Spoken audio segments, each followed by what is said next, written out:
नमस्कार, मैं हूं खुशबू कुंभट और आप सुन रहे हैं राजस्थान सुपरफास्ट न्यूज। तो आइए बढ़ते हैं आज की ताजा खबरों की ओर। साधना करने के लिए शरीर का निरोगी होना आवश्यक। गण्यवर्य अक्षतरत्न सागर पार्श्वनाथ भगवान के निर्वाण कल्याणक पर चढ़ाया लड्डू। जोधपुर भेरुबाग पार्श्वनाथ जैन श्वेतांबर तीर्थ में चातुर्मासिक प्रवचनमाला को संबोधित करते हुए गण्यवर्य अक्षतरत्न सागर ने कहा कि परमात्मा की आराधना एवं साधना करने के लिए शरीर का निरोगी होना आवश्यक है। उन्होंने कहा कि दर्द एवं पीड़ा से ग्रसित शरीर मन की एकाग्रता नहीं रख पाता। इसकी वजह व्यक्ति के मन में नकारात्मकता एवं तनाव सहित चिड़चिड़ापन उत्पन्न हो जाता है, जिससे भक्ति के भाव कमजोर पड़ जाते हैं। उन्होंने कहा, पहला सुख निरोगी काया है। शरीर की स्वस्थता तो त्यागी, रोगी एवं भोगी भी चाहता है। शरीर की आरोग्यता ही तब साधना करने की योग्यता रख सकती है। तीर्थ के प्रवक्ता दिलीप जैन एवं सचिव अदेश्वर जैन ने बताया कि प्रवचन से पूर्व परमात्मा पार्श्वनाथ के निर्वाण कल्याणक के उपलक्ष्य में उनकी प्रतिमा के समक्ष श्रद्धा एवं उल्लास के साथ लड्डू चढ़ाया गया। उपाध्यक्ष मांगीलाल वडेरा एवं ट्रस्टी डॉक्टर महापाल जैन ने बताया कि धर्म सभा में सागर समुदाय की वरिष्ठ साध्वी सौम्यशा के एमपी के ग्राम बाजना में 24 दिन के संथारा पूर्वक देवलोक गमन हो जाने पर सामूहिक नवकार मंत्र का जाप भी संवेद स्वर में करवाया गया। धर्म सभा में मेवाराम डूंगरवाल, महेंद्र भंडारी, वीरेंद्र तातेत, कैलाश मेहता, एकांश भंसाली, जगदीश गांधी, भूरमल मररिया एवं सुपारस भंसाली सहित कई श्रद्धालु उपस्थित थे।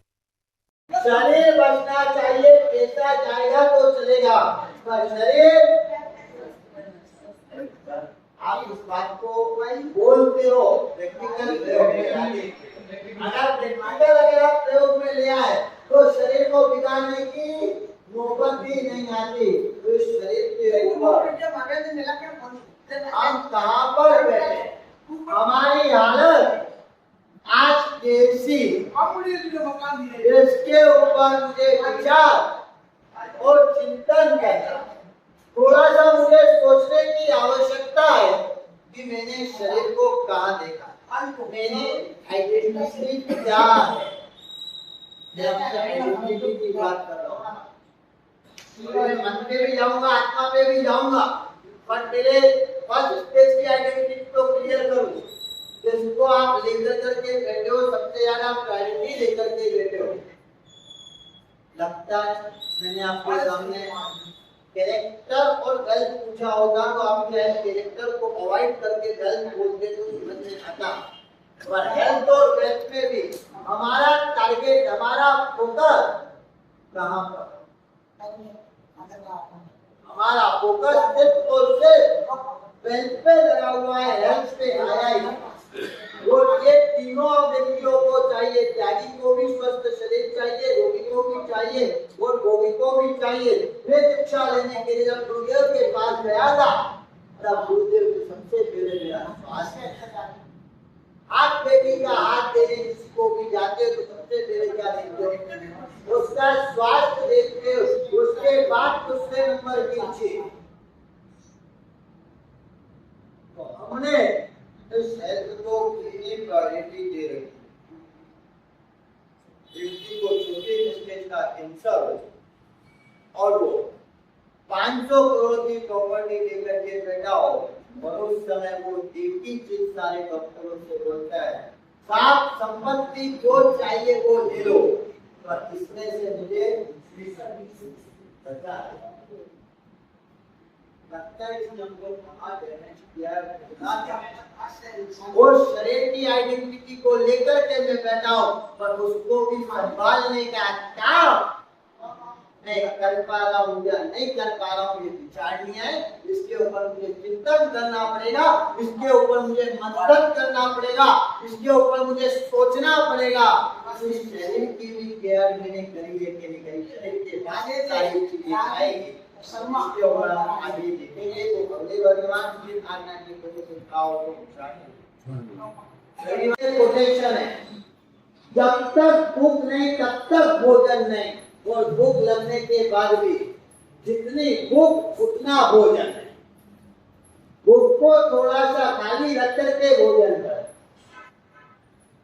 आज क्या होता है आपका भोजन? सही बता रहा है, आपका भोजन भूख के हिसाब से होता है कि वो श्रीमती के टाइम के हिसाब से होता है?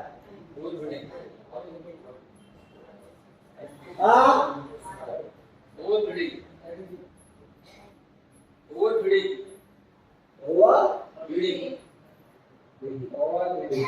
आपसे मैंने तो पहले ये पूछा टाइम के हिसाब से खाना खाते हो या भूख के हिसाब से खाना खाते हो? बोले साहेब प्रश्न हमें हिलाने वाला बन गया है। प्रश्न हमको कहीं न कहीं डैमेज कर रहा है। हमने अभी मैं आपको लेकर के नहीं गया, मुझे आत्मा तक लेकर के जाना है। शुरुआत मैंने आइडेंटिटी की शुरुआत आज से हमने करी है और उसमें सबसे पहले हम देख किसको रहे मैं शरीर। और उस शरीर को संभाल लेने की मेरी जवाबदारी कितनी। हम लोग बिहार कर रहे थे सौराष्ट्र से कुकरिया और रास्ते में रुकने के लिए एक बार हमको जानवरों के डिस्पेंसरी में कहाँ पे रुकना पड़ा? जानवरों के डिस्पेंसरी के अंदर हमारा एक दिन का रुकना हुआ। वो डॉक्टर भी आया, उसने वंदन किया, उससे बातचीत चालू हुई। तो उसने बताया साहब आसपास 63 गांव, कितने गांव में 65 गांवों 63 गांवों के बीच में ये एक मात्र डिस्पेंसरी। कितने गांव के बीच में 65 गांवों के अंदर ये डिस्पेंसरी है। और ये डिस्पेंसरी के अंदर अभी मरीज से पूछे बड़ा शौक हो 63 गांवों में डिस्पेंसरी हो और हमारी रुचि हो पॉसिबल हो। एक छोटे से गांव के अंदर अगर 3 हॉस्पिटल होते हैं तो भी वो फुल हो। आप जोधपुर के अंदर 12 महीने में किसी भी महीने में जाकर के किसी भी हॉस्पिटल में जाकर के कुछ होते भाई साहब तेरी सीजन चल रही